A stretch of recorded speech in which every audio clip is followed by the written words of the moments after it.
Illinois, not just select racial groups. As my colleague on the right mentioned, 52% of Illinoisans identify as a racial minority. This bill will discriminate against the other half. 52% is no longer a minority. We need to recognize our legislation should represent everyone. As soon as we begin to pass legislation and focus on a select racial group, that is the definition of racial discrimination. I urge you all to support me in ending racial discrimination by voting no on this bill. I yield my time back to the minority leader. Madam Minority.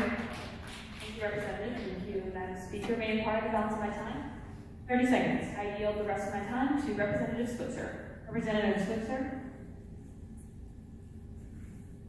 I think that we should always consider every ramification to every ethnic group, because that's our job. And shame on anyone who doesn't. But has anyone considered the potential trap this bill could allow for lawmakers?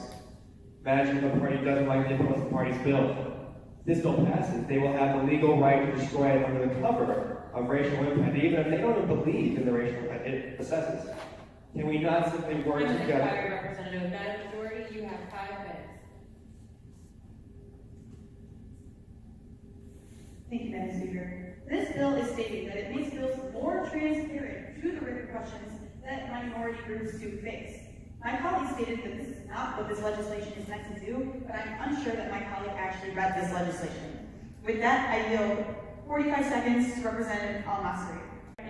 I agree with this bill because it makes it known to everyone what the possible repercussions are within the bill. I vote yes, and I give my time back to the majority leader. Thank you.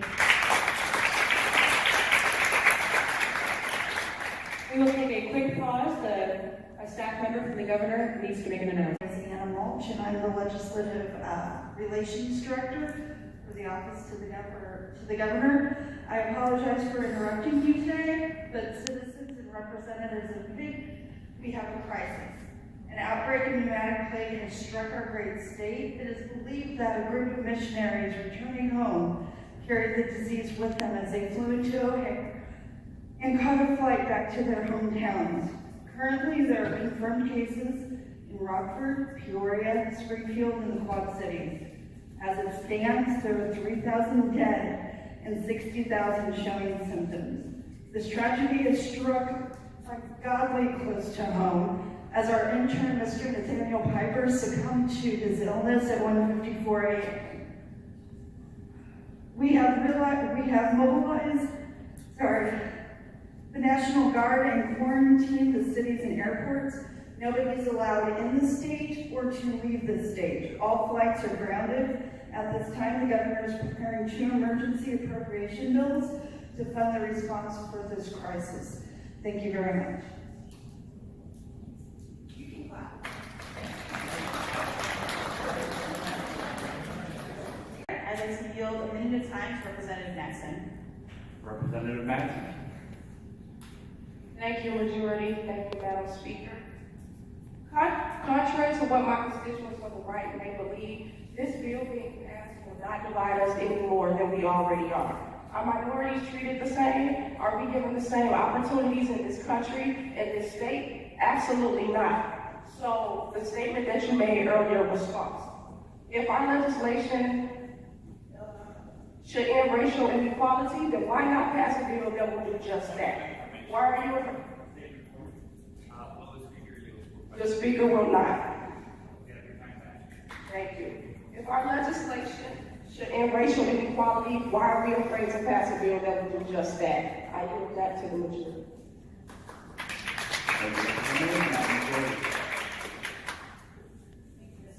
Thank you, Mr. Speaker. Thank you, Representative Prince. Well taken. I didn't yield the remainder of my time so well. Thank you, Madam Majority. Madam Minority, you have the floor. Thank you, Mr. Speaker. I'd like to recognize Representative Dodson for 1 minute. Representative. Thank you, Mr. Speaker, Madam Minority. I would like to rise in support of my colleagues, Representative Piper and Dickinson, and stating that I appreciate the principle behind this act. I appreciate the intention behind it to lessen racial divide. Unfortunately, good intentions can still lead to poor legislation. While this bill is in support of lessening racial divides, I argue that it does nothing but perpetuate earlier notions the difference between minorities and a majority. In a country where we are meant to be equal, where we are meant to be one nation united, I cannot support an ambiguously worded bill that would further slow the legislative process and increase divides among Americans. I yield my time to my minority. Thank you, Mr. Madam Minority, if you'll hold for a moment, your time has stopped. I would now entertain a recess for 5 minutes so that everybody can vote. Less than 100 people have voted. This is for the leadership of Model Illinois government. Do I hear such a motion? It has been moved and seconded. Consent? We are on 5-minute recess.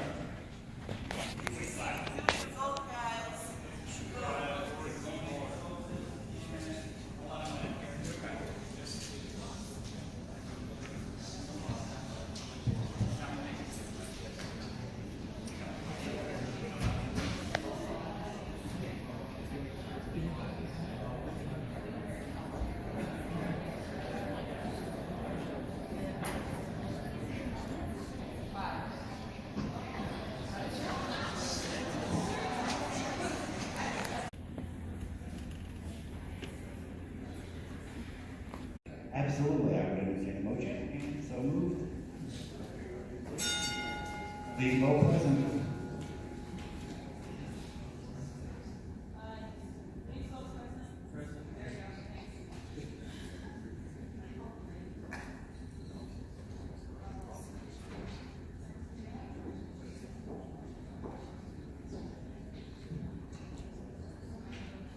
We are in the middle of a roll call vote, so if you could please hurry to your seats. And at this moment, I will take a point of personal privilege to recognize former governor of Model Illinois government, Kiki Kirksey Miller.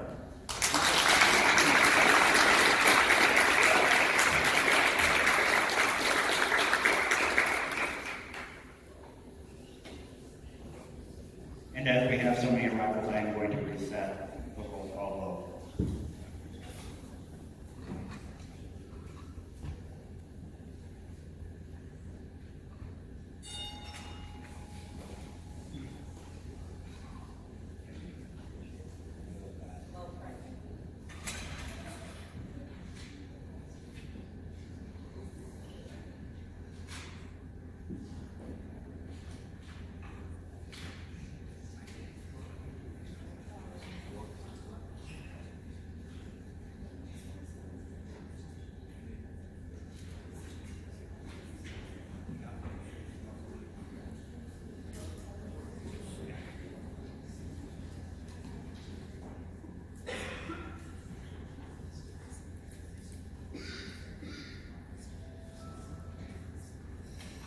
Here, I'd like to give a minute of my time to Representative Barner.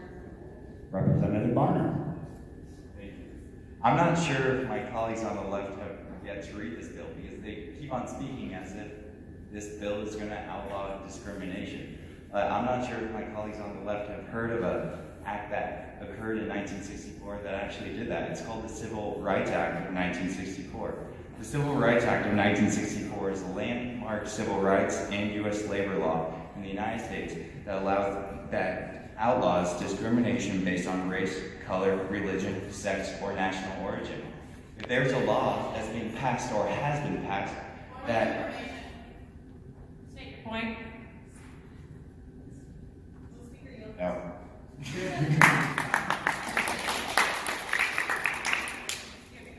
And so if a law has been passed and can be proven that it discriminates or will discriminate, then it is already illegal. This bill does not change that. Illegality is illegality. It's already a thing. This bill has no effect on that. I yield my time to the minority.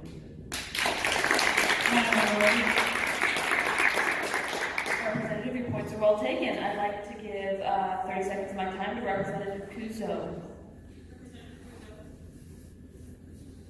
Thank you both. So I want you guys to know, unlike many people here, I believe that only lawyers should determine when music is pretty impactful on a minority. Also, it seems to me this bill is primarily in existence to smear those trying to make very difficult choices. That being said, I return the rest of my time to minority. Madam Minority. you, Madam Speaker. I'd like to recognize Representative Colarosi for 30 seconds. Representative Colarosi. Thank you, Madam Minority. This bill gives too much leeway to my colleagues to the left to shoot down almost any bill that comes their way. They could argue that any bill could affect a minority, and the left could abuse their power to strike down the bills they don't like. Do not pass this bill. I yield the rest of my time to Madam Minority. Madam Speaker, I'd like to recognize Representative Lesko for 30 seconds. Representative Lesko. Thank you. While it seems like this is a preventative bill and my colleagues on the left are concerned with taking these measures, it seems that they're often more concerned with the race of the perpetrator than it is with the race of the victims, even though they're usually the same. We should be focusing on how things are affecting on both sides and not just one. I yield the rest of my time back to the speaker. Okay. Oh, sorry. Thank you.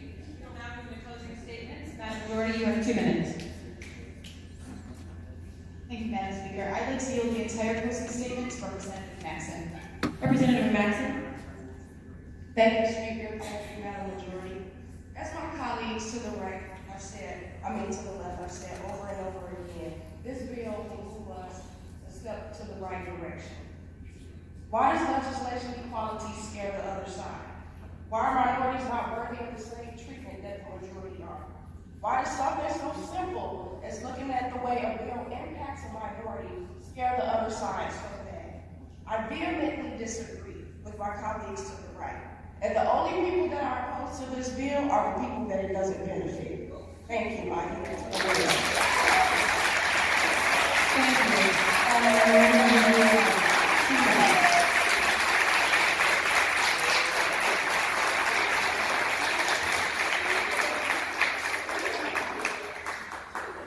I appreciate everyone to the left statements, but I believe she is ignoring some of our speakers on the right lately. So now with that, I would like to recognize Representative Partain.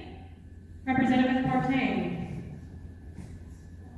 Thank you, Ms. Minority. Thank you, Madam Speaker. Now, as the chair of Committee 5, Labor and Commerce, I rise in opposition to this bill.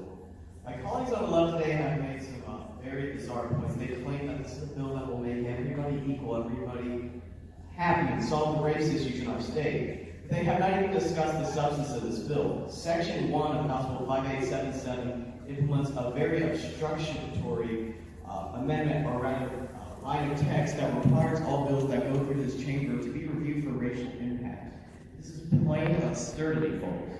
To have these bills read every single bill go through this line of questioning, whether they're supposedly racist or not, is going to be destructive to this legislative process.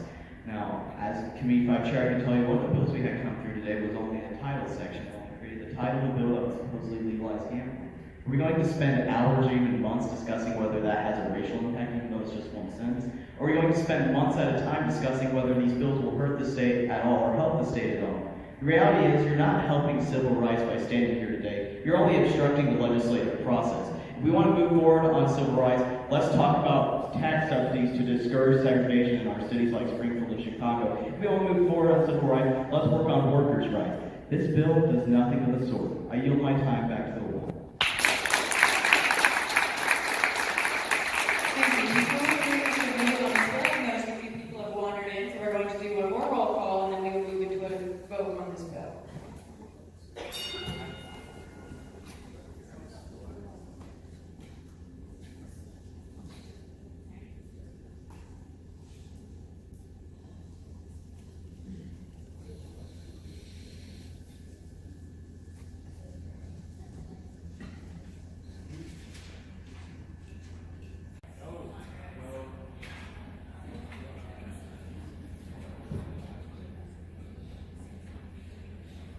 Have all voted who wish? Have all voted who wish? Have all voted who wish? Voting is now closed. With 49 in the affirmative, 33 in the negative, and 0 abstention, this bill does reach a majority and therefore does pass.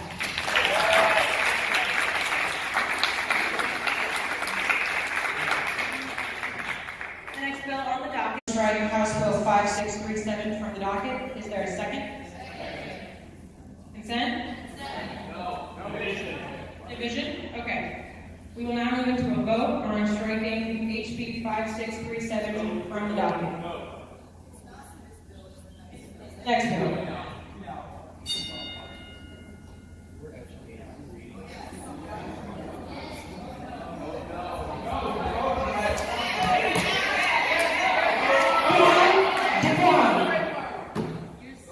This will not happen in my chamber. Respect both sides. Now vote.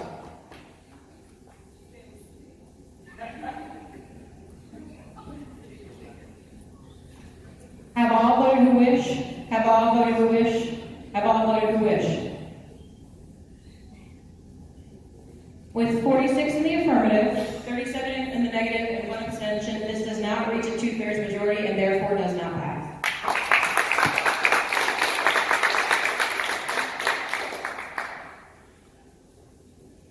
I'd like to take a point of personal privilege and recognize Treasurer Cisco. Okay. We will now schedule this for a short debate since there is a bill behind it. That will be 1 minute opening statements, 2 rounds of 3-minute debates, and 1 minute closing statements. Madam Majority, you do have 1 minute. Thank you, Madam Speaker. I'd like to yield the entire opening statement to Representative Lane. Representative Lane. Thank you, Madam Majority, and thank you, Madam Speaker. The reason for this bill is simple. It is to protect children in this nation from a progressive degenerative disease known as chronic traumatic encephalopathy, or CTE. CTE is caused by the repeated brain trauma that comes along with tackle football, especially in those who played the game while under the age of 12. Now that you've heard me repeat the name of this disease, let me explain what it is and what it does. The repeated brain trauma triggers progressive degeneration of the brain tissue, including the buildup of an abnormal protein called tau, which kills the nerve cells. These changes in the brain can begin months, years, or even decades after the last brain trauma or the end of athletic involvement. The brain degeneration is associated with common symptoms of CTE, including memory loss, confusion, impaired judgment, impulse control problems, aggression, depression, suicidality, Parkinsonism, and eventually progressive dementia. Perhaps one of the scariest things about this disease is that there is currently no cure for the disease. I'm sorry, Representative, your time has expired. Madam Minority, you do have 1 minute. Thank you, Madam Speaker. I'd like to yield my opening statement to Representative Foster. Representative Foster? Representative Anderson. Thank you, Madam Speaker and Madam Minority. If we pass this bill, then we are telling the citizens we represent how to raise their children. Parents should be allowed to make decisions for their own children without any state or government involvement. On top of this, starting football from a young age will allow children to understand how to safely tackle, which will then help to decrease the amount of head-to-head contact in high school, college, and in the pros, limiting the possibility of CTE. A recent study from the American Academy of Orthopedic Surgeons showed that girls' soccer, not football, had the highest level of concussions. So what should we do next? Ban girls from playing soccer if they're under 12? I yield the remainder of my time to Madam Minority. Excuse me, thank you. Madam Majority, you do have... CTE is an extreme issue that does plague the NFL as well. I would now like to yield a minute of time to Representative Hannah. Representative Hannah. Thank you, Madam Speaker. Thank you, Madam Majority. Studies have determined a strong correlation between the age at which some athletes begin playing tackle football and the onset of cognitive problems later on in their life. Those findings are even more prevalent when a kid takes up tackle football before age 12. Kids who start the sport before age 12 have more health issues, including early onset of injuries to the body from the wear and tear of the sport, but also behavioral and psychological problems. Boston University School of Medicine conducted a study of 246 deceased football players whose brains had been donated. Out of 246 of those players, 285 seconds of time to Representative Royster. Representative Royster. Thank you, Madam Speaker. Thank you, Mr. Jordan. I would just like to reiterate the point that this bill does nothing but ensure the proper soccer safety measures for our children. As just stated, studies show that on average that those who play tackle football before the age of 12 show signs of cognitive issues, behavioral and mood problems 13 years earlier than those who begin to play at the age of 12 or older. I give back my time. Madam Majority. time time they get onto a bike. And what do? We make sure that proper precautions are taken, just like we do with adolescent football wear. This doesn't make sense to try and parent the children of Illinois. They have parents that put us here not to do that. And to yield my time back to the Lord. Thank you, Madam Speaker. I'd like to recognize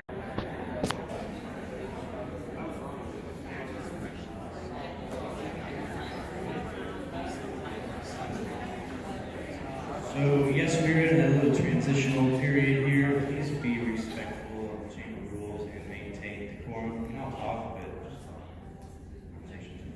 Please, thank you.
Just a reminder, maintain decorum. Just in the meantime, this is about to end. You're going to get stuff moving. So just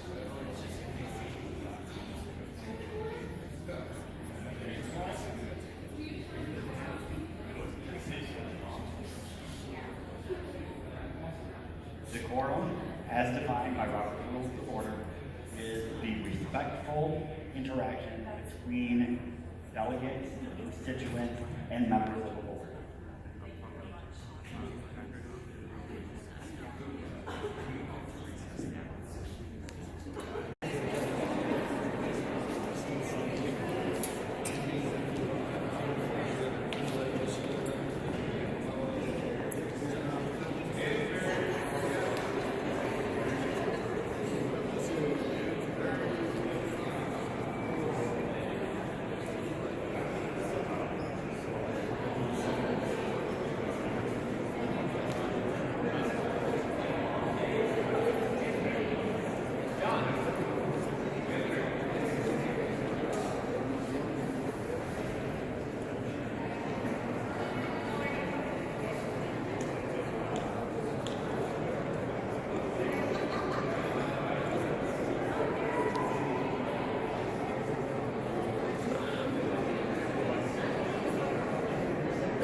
Hi there, what's your name? My name is Iceland Diaz. Yes. And which chamber are you in? I am in the Senate chamber as a Democrat. Alright. Have you proposed any bills, original bills, this session? No, I did not. Have you voted mostly party lines on certain bills? Yes, I have. And it's not just party lines, it's just my own views as well. I see. So are you a personal conscience over party voter? Yes, I am. That's very good. Have there been any controversial bills that have been proposed? Yes, there have been quite a lot, such as one that we did in session today, where you had the Senate propose a bill where you would have, where you can have the provision in the Conceal and Carry Act, where basically you can carry any kind of weapon onto any type of public transportation. I voted personally against it, as this is a provision that is in place for a reason, and that is to protect the lives of those that would not like to be in a public transportation setting with others that are holding a gun. All right. Thank you so much, Ashley. Thank you. Yeah.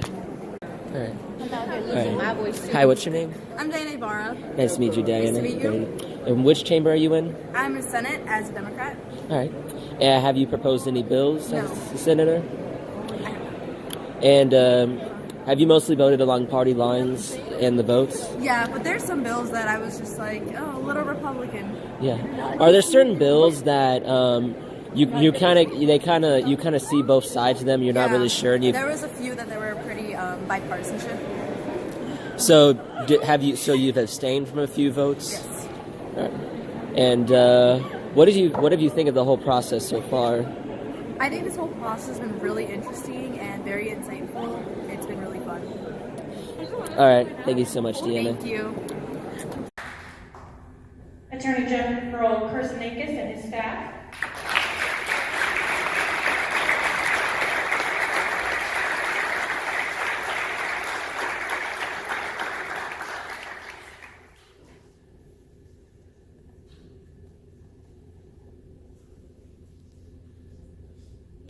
Lieutenant Governor LeBlanc and her staff.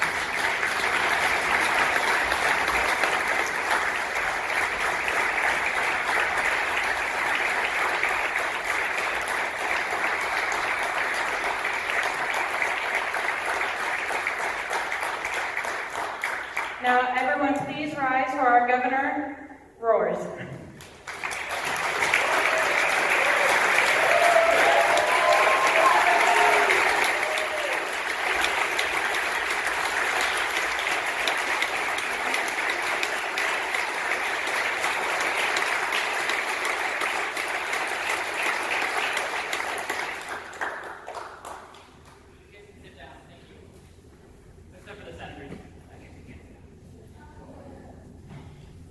So, it's a difficult weekend for us. Unfortunately, our state is caught in the center of a crisis. As staff explained earlier, we have had a case of a pneumonic plague come to the great state of Illinois.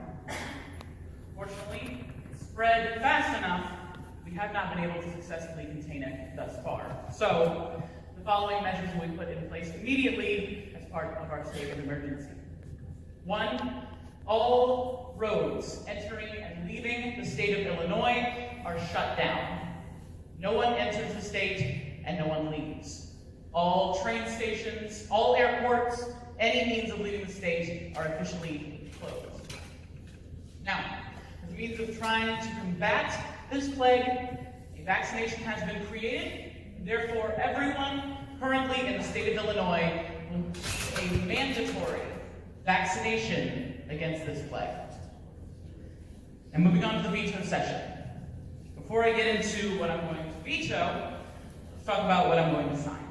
Now, you all have done very important work this year, and I'd like to commend you for your commitment to the great state of Illinois. So, with that, there are a few bills that I would hereby like to sign into law. First has to do with a comprehensive program that would improve greatly the lives and the education of our queer citizens of the state of Illinois. So with that, I'm proud to announce that I will be signing into law SBOL 1202.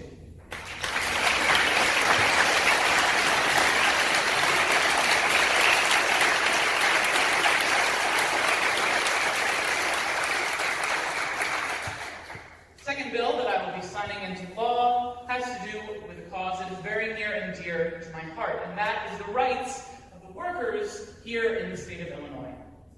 You work full-time, you are, or should be, guaranteed certain rights. And in order to improve your experience as a worker in the state of Illinois and your rights as a human being, I am proud to announce that I will be signing into law HBOL 2502.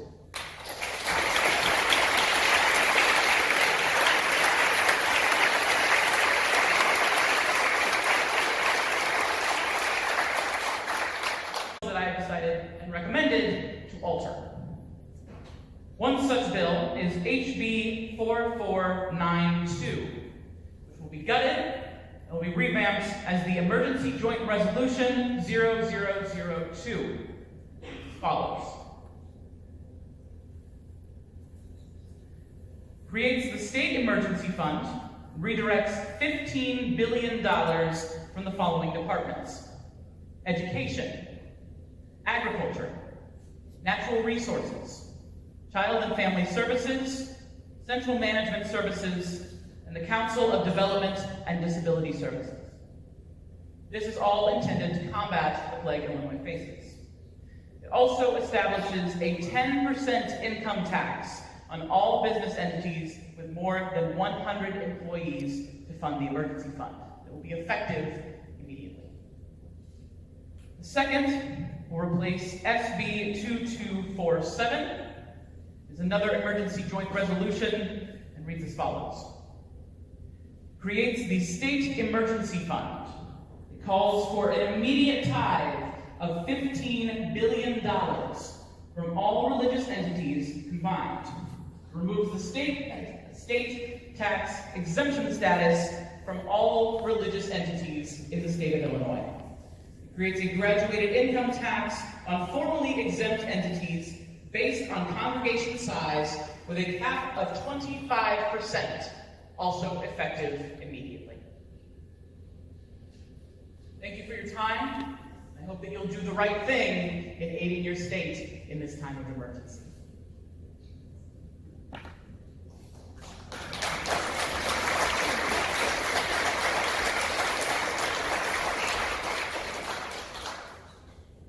I yield the well back to your Speaker of the House.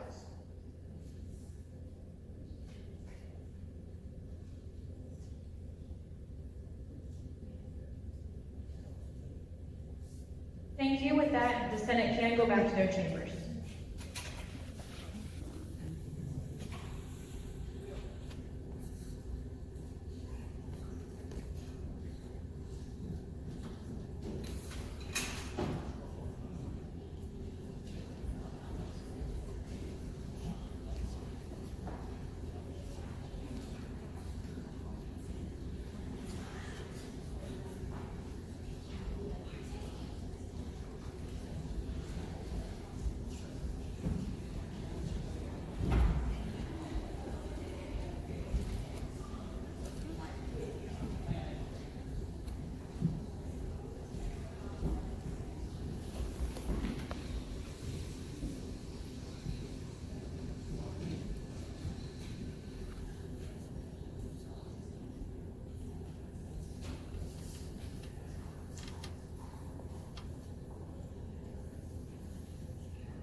Okay, we will have to move into debate regarding the mandatory. Yes, I'm going to get to that.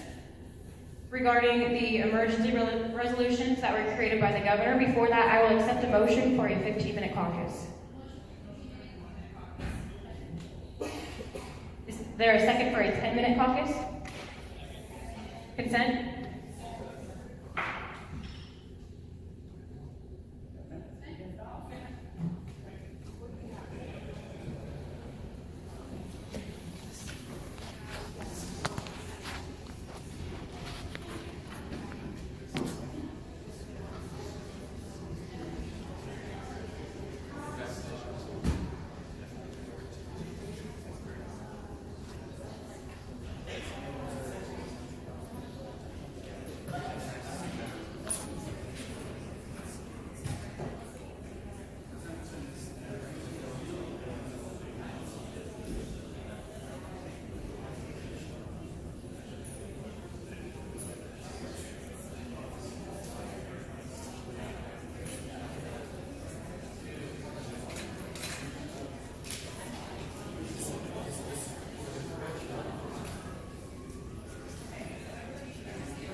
Thank you, Madam President. This is a state of emergency. We need, as we have shown that we have done before, we need to work bipartisanly to save citizens in our state. There may be thought processes that differ between us and our colleagues across the aisle, but to save lives, we need to be expedient. We need to be quick, and we need to swallow our pride. We need to work together to save these lives. The Democratic Party will be working for the second bill. We do not believe that this first bill is fiscally responsible. We believe that it puts too much pressure on these departments, and we believe that it will harm the state in the long run. We know that we need this money. We know that we need it now, but we know that we need to do it together more than anything. And with that, I yield my time back to the law. Thank you. Mr. Minority Leader, 1 minute. Thank you. As I said before, we're going to work very fast and bipartisan here. But we believe the first bill is the option to choose. Number one, the second bill is unconstitutional, and with that, we have to tie up in court, so we'll not have the funding promptly enough. Number two, we have churches that already donate to charities, and it would be a bit redundant to take away from charities to provide for basically another charitable situation where we need to provide more people who can have help and resources. The churches are already doing this, there's no need. The state is responsible for this. The state needs to allocate money from other places in order to get that quickly and constitutionally. And with that, I'd like to give my time back to the law. Thank you. Mr. Majority Leader, you have 3 minutes. Thank you, Madam President. We are talking about trying to get money from charitable organizations who every single day give money. This is a time of need. This is a time of emergency. I'm sure at this point that some of these churches can afford to give the money that we need, and they can give it expediently because they give this charity. They give it constantly. And with that, I'd like to yield a little bit of time to Senator Miller. Senator Miller. Thank you. This is just, it will only make things worse to cut some of these programs, disability especially. Disabled people do not have the immune system. Some of them will have allergic reactions to vaccinations and thus cannot receive the mandatory vaccine. We need to keep care for disabled people, especially me now. These funds. As somebody who is from a small town, I can tell you right now, agriculture is one of the most important parts of our great state of Illinois, and defunding it or taking away some of its funding is just going to be catastrophic. And I believe we should go with Nikki. Thank you. And with that, I yield back to the majority. Mr. Majority. It would be much better for us to pay that money forward to our government, which so graciously has given us the freedom of being non-taxed for all this time, to provide for citizens in need, because our greatest charity is for those in need. And with that, I give my time to the majority leader. Mr. Majority Leader. Thank you. Can I just bring on 10 seconds. 10 seconds. For that, I would like to just exemplify the fact that we need party unity. We need to reach across the aisle. We need to get these votes in, and we need to work together. Mr. Minority Leader, you have 3. One thing I think you're all forgetting here is it's a very pressing matter. And then it's through, and it's going to be tied into courts because it's unconstitutional, and it's not going to get us the much needed. We're all going to be dead by the time we get this funding. So it's ridiculous to think that you would not take this first option. This first option, I understand that it's not the best, but is in time of need. You can allocate a little bit of money from each department. You're not completely defunding them, and we get the money now to stop this disease. Otherwise, we're waiting here and we're sitting ducks, and we're all going to be picked off by the time we get the funding for it. And with that, I'd like to yield time to Senator Dillard. Senator Dillard. Sorry, I'm not feeling so well. But I agree, this first bill will allow us to have the money readily available now. Not to mention that with it's unconstitutional, the second bill. It is federally, we cannot federally tax churches. And we have to be mindful that we need this money now. It's a state of emergency. This is only temporary. Once the status is averted and we are able to resume, the allocation and all the funds will be there. And as far as the disability, anything that's complicated with this will be covered. The $15 billion that we're asking for will cover disabled people. We're in a state of emergency. Anybody who needs food, this will help them with that. We need to stop thinking about the education. We're not even going to have the kids in school during this epidemic. So we need to focus and more look towards this first bill. At this time, I yield my time to the Mr. Minority Leader. Thank you. I would like to yield my time to Senator Moore. Senator Moore. Thank you, Minority President. Thank you, Madam President. Thank you, Minority Speaker. I've been hiding my symptoms all weekend, so I don't know how much longer I have. But we definitely don't have the time to ratify the Constitution. It just won't happen.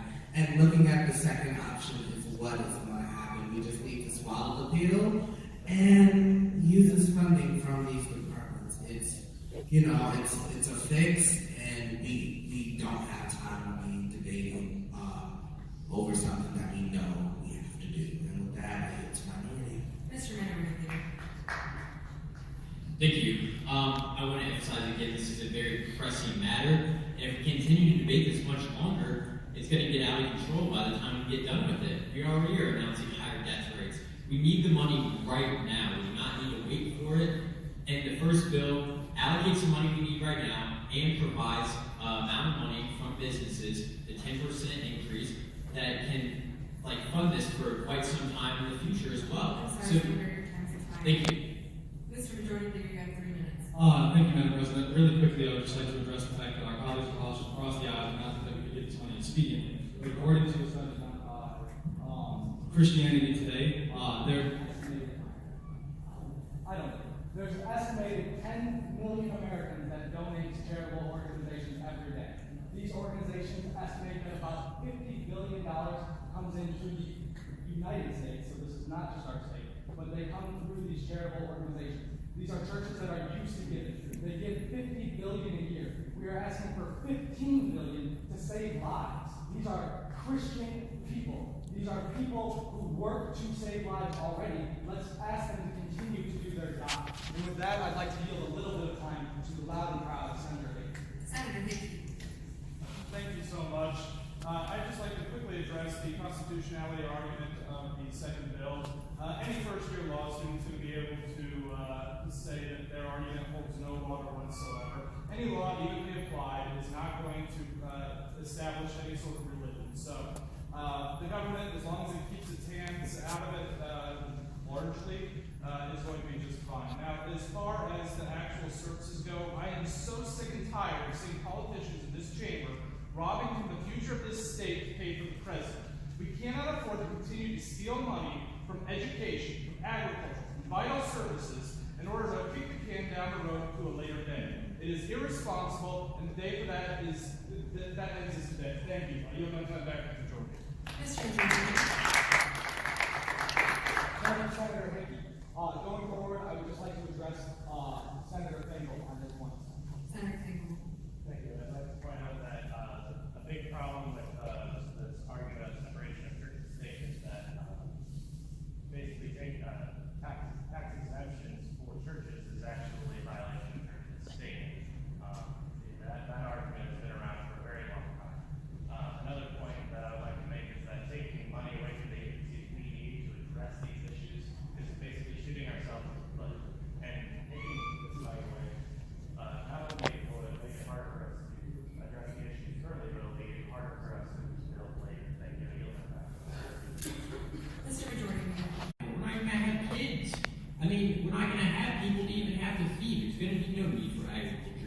And the reason that we're taking money away is to actually protect those assets for the future instead of waiting for it in the long term and not having it.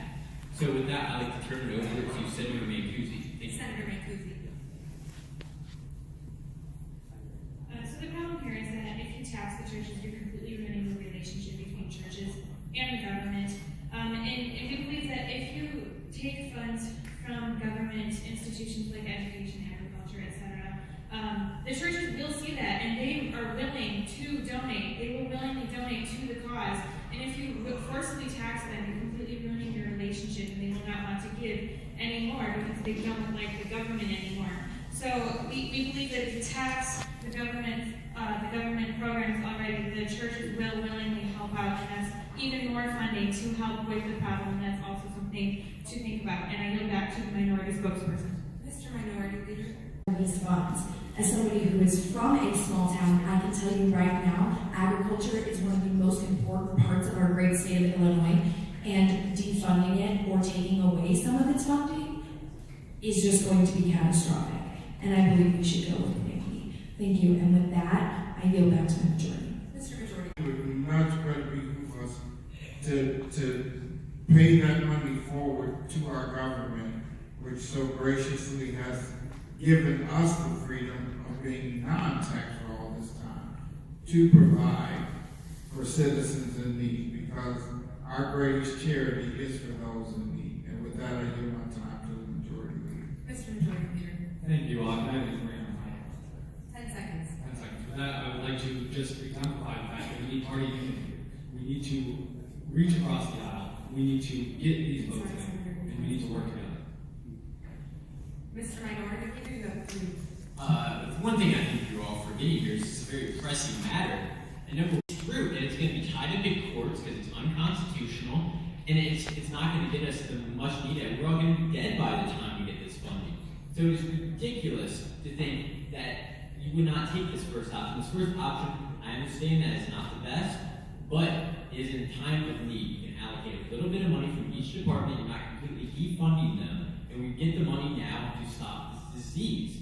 Otherwise, we're waiting here and we're sitting ducks, and we're all going to be picked off by the time we get the funding for it. And with that, I'd like to yield time to Senator Dillard. Senator Dillard. Sorry, I'm not feeling so well.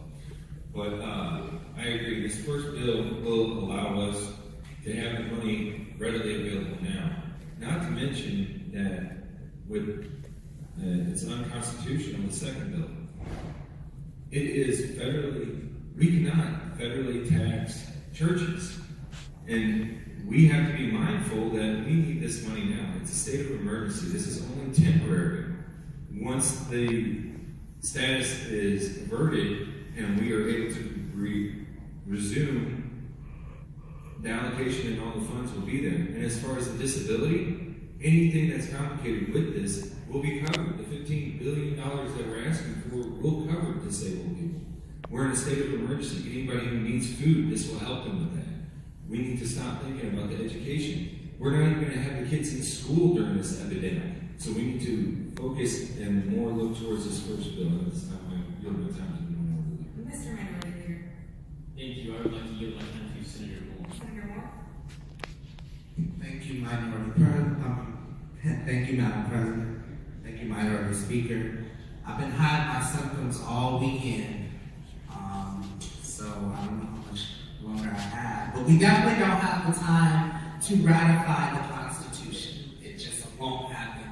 And looking at the second option is what is going to happen. We just need to swallow the pill and use this funding from these departments. It's a fix, and we don't have time to be debating over something that we know we have to do. And with that, it's Minority. Mr. Minority Leader. Thank you. I want to emphasize again, this is a very pressing matter. And if we continue to debate this much longer, it's going to get out of control by the time we get done with it. We already are announcing higher death rates. We need the money right now. We do not need to wait for it. And the first bill allocates the money we need right now and provides amount of money from businesses, the 10% increase, that can fund this for quite some time in the future as well. I'm sorry, Senator, your time's expired. Thank you. Mr. Majority Leader, you have 3 minutes. Thank you, Madam President. Really quickly, I would just like to address the fact that our colleagues across the aisle do not think that we could get this money expediently. But according to a study done by Christianity Today, there's estimated 10 million Americans that donate to charitable organizations every day.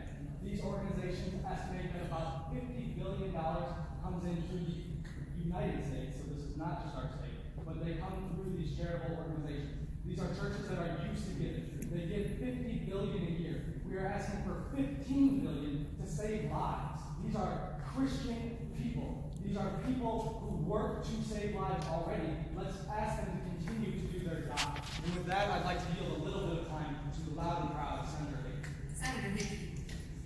Thank you so much. I'd just like to quickly address the constitutionality argument of the second bill. Any first-year law student is going to be able to say that their argument holds no water whatsoever. Any law, even if applied, is not going to establish any sort of religion. So the government, as long as it keeps its hands out of it largely, is going to be just fine. Now, as far as the actual services go, I am so sick and tired of seeing politicians in this chamber robbing from the future of this state to pay for the president.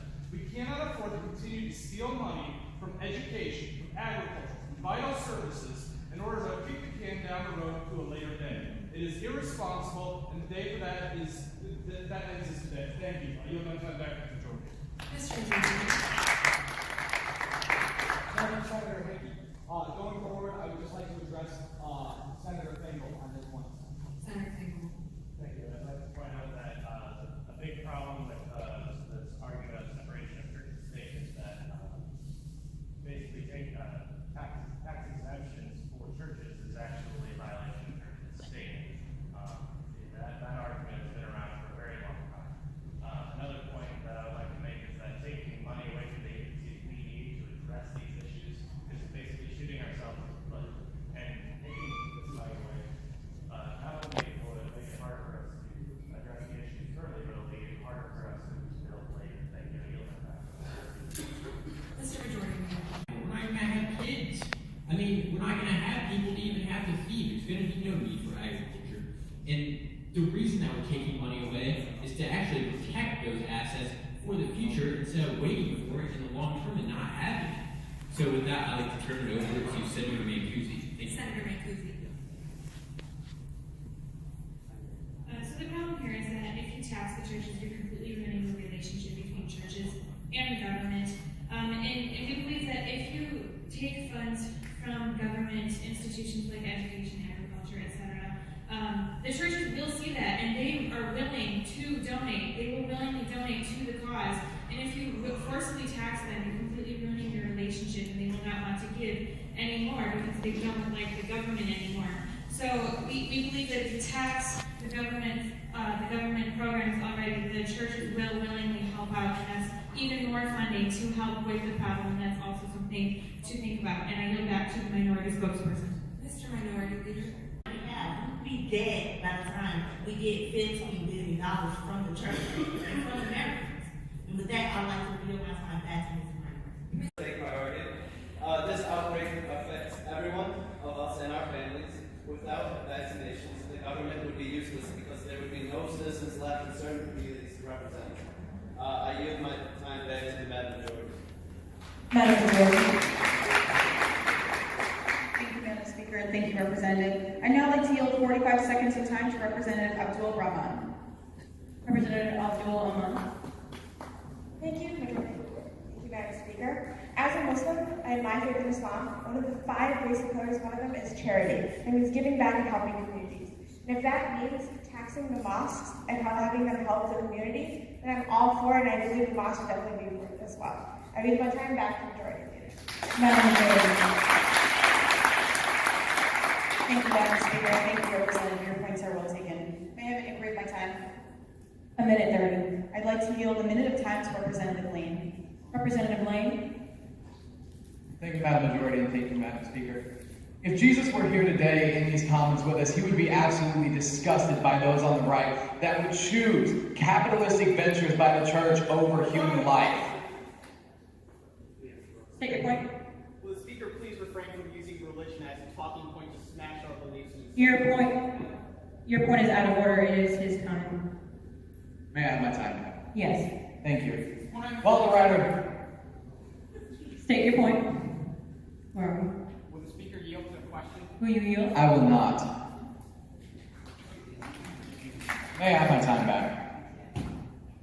I have constantly heard the right during this entire debate bring nothing to the table concerning human life but that of quote-unquote religious freedoms. The freedom to spend $54 million on a private jet by a TV evangelist. That is something I cannot stand for. $54 million to a jet and not human life. And with that, I yield my time back to the majority. Madam Majority. Thank you, Madam Speaker. I'd like to approve my time. 50 seconds. I'd like to give 20 seconds of that to Representative Worley. Representative Worley. Thank you. As a Christian, I can recognize that the Lord does not exist in a church. He exists in our hearts, and He exists through what we do. We are here to help our fellow community. We are not here to hold up standards to a building or to anyone else. We are here to love one another, and that includes... Sorry, Representative, your time has expired. Madam Majority. Thank you, Madam Speaker. Thank you, Representative. Your points are very well taken. I'd like to yield the rest of my time to Representative Leonard. Representative Leonard. Thank you, Madam Speaker. Thank you, Madam Majority. Church and state need to be separated in a serious situation such as this. Do my colleagues not care about the people? Now, I respect churches, but I feel that churches shouldn't have a tax exemption with what we have learned today. I'm sorry, Representative, your time has expired. Madam Minority, you have 4 minutes. Thank you, Madam Speaker. I'd like to recognize Representative Jerkovich for 30 seconds. Representative Jerkovich. Thank you, Madam Speaker. Thank you, Madam Minority. My friends, we are in a time of judgment. The longer we stand here bickering about how we solve this crisis, the higher the flames of hell rise around our feet. We will burn for what we do. State your point. Right now. I'll allow you to keep going, but it's close enough.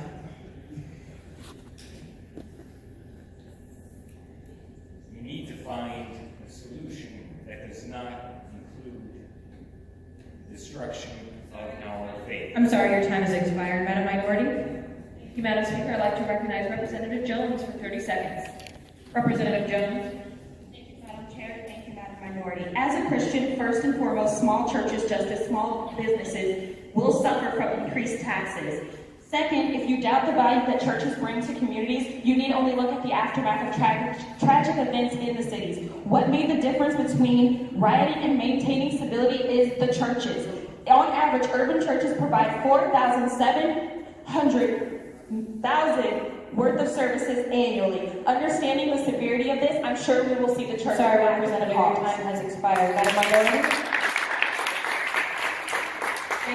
Investors in the state like Ken Griffin, J.B. Pritzker, who can obviously just help to donate funds to help stop spreading this disease. Thank you. I yield back to the minority leader. Madam Minority. Thank you, Madam Speaker. I'd like to recognize Representative Braille for 30 seconds. Representative Braille. Thank you, Madam Minority. Thank you, Madam Speaker. I would just like to point out that as proof that this is an attack on religious liberty, the left is not pushing at all to increase taxes on charitable institutions such as the Clinton Foundation that they pushed on churches. And the colleagues on the left have mentioned that it's a privilege for a tax-exempt status. I would say that this is the complete opposite, and that maybe we could work better together if you weren't stealing people's money based on their income, their land, and anything else, let alone their religion. I yield the rest of my time to the microphone. Madam Minority. For 30 seconds. Representative D'Amico. Thank you, Madam Speaker, Madam Minority. It's absolutely ridiculous that the mandatory vaccination is being imposed on the people of our state. It's an egregious violation of religious freedom that we do not have the right to impose. Religious freedom is endowed to us. It's endowed to us in the Constitution. The Constitution says that Congress, or representative bodies, shall make no law respecting the establishment of a religion or prohibiting the free exercise thereof, and this is exactly what this is doing. Vote this Sorry, bill Representative, down. your time has expired. Madam Minority. Thank you, Madam Speaker. I'd like to recognize Representative Long for 30 seconds. Representative Long. I believe that sickness is an illusion, and just like any other sickness, that prayer is the cure. Thank you. Time back to the minority leader. Madam Minority. Thank you. I'd like to recognize Representative Dickinson now for 30 seconds. Representative Dickinson. Thank you, Madam Minority, and thank you, Madam Chair. Churches have shown time and time again that they will pitch in with everything they have to help out in times of emergency such as this. By unconstitutionally stealing $15 million from our religious institutions, which are protected by the Constitution, we will destroy their local efforts to protect their parishes and their congregations from this plague, and we will hurt the people of Illinois in the long run. I yield my time back to you. I'm sorry, the time for the minority has expired. Madam Majority, you do have 1 minute for closing statements. Madam Speaker, my colleague to the right just stated that he believes you can pray sickness away. Vaccines have been proven to work and proven to help cure diseases, not prayers. I would now like to move on to my next point that my colleagues have stated, is that this is falling just on the churches. We just passed another resolution that stated 10% of income taxes on businesses with more than 100 workers would also benefit this cause. With that, I'd like to yield the remainder of my closing statement to Anna Mulch. Staff Member Mulch. Thank you very much, Madam Majority. Thank you very much, Madam Speaker. This is not an attack on religious freedom at all by any stretch of the imagination. The last time that I looked, all religions value the sanctity of life. It seems that the right only cares about life when it's unborn, and it is ridiculous. We need to do what we can to save the citizens of Illinois and to not... Your time has expired. Madam Minority,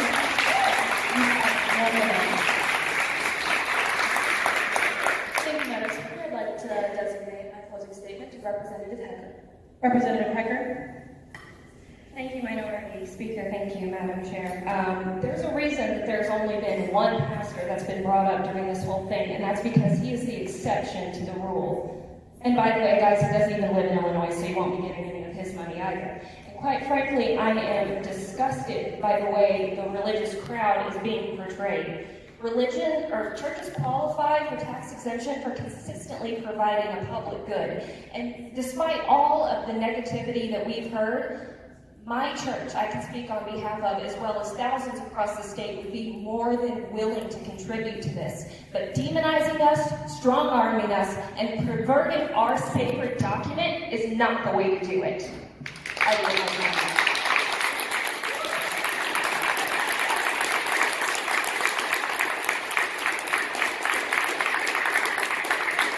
With all time for debate having expired, we will move to immediately vote on EJR 0001. Remember, yes means no, no means yes.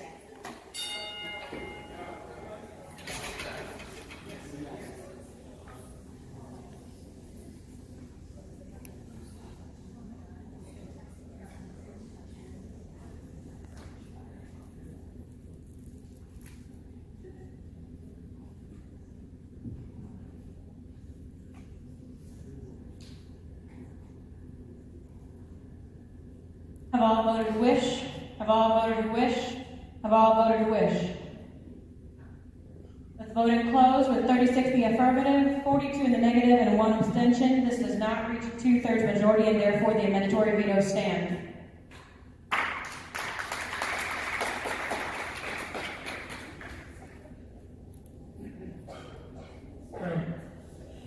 Like my personal privilege, I wanted to take a moment of silence because our comptroller has been diagnosed with the plague.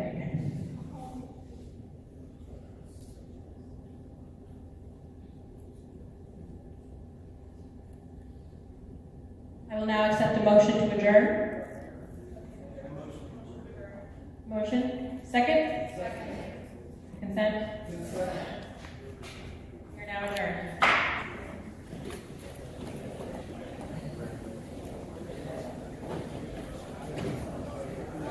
By the way, thank you everyone for participating in the house this weekend. I hope you had a fun weekend and that you'll come back next year too.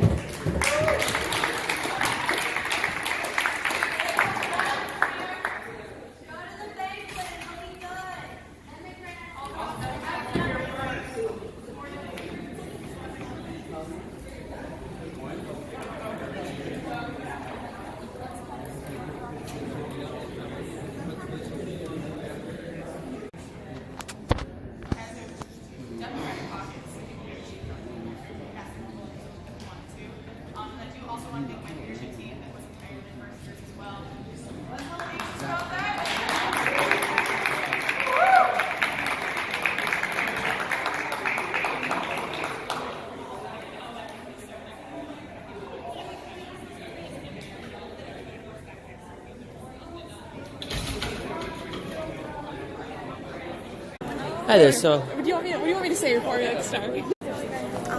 hi there. What's your name? My name is Silva. Nice to meet you. Nice to meet you too. So, can you explain to us what exactly this plague thing is and your opinions and views on it? Because I saw you were very outspoken about it on the floor. So basically, what happened was that there were a couple of travelers that came into our hair, and they brought the bubonic plague with them. And kind of what happened was that soon started spreading to Springfield, Quad Cities, Peoria, and I believe Rockford as well. And then it was the death toll count was at 3,000, and after 2 hours or so, the toll was at 6,000. Oh my. Yeah. So one of the bills that was on the floor that the governor had put into place was taxing religious organizations or taking away their tax exempt status, and I was totally in support for that because kind of as a Muslim and being part of the religion is our third pillar is charity, and I believe like mosques and Muslims as well, we're definitely helping out this cause. Yeah. So you don't think, because I know it applies to all religious groups, Jewish, Christian, Muslim. Do you think that the tax would hurt the churches, the religious groups in any way? I definitely think because it's only a temporary situation that if you could see negative consequences, obviously it will be reversed once the state of emergency disappeared. But I think for now, all religious organizations should take that stance and be taxed. Okay, so it's only temporary. Yes. All right. So hopefully this crisis gets resolved soon. Thank you. What's your name, sir? My name is Joseph Partain. Yeah. I saw you were very outspoken about the recent voting over the plague and stuff. Can you give your thoughts and opinions on that? So, when I do MIG, a lot of times I like to play a character, and that's part of me. This was one time where I actually kind of felt a little incensed by the issue.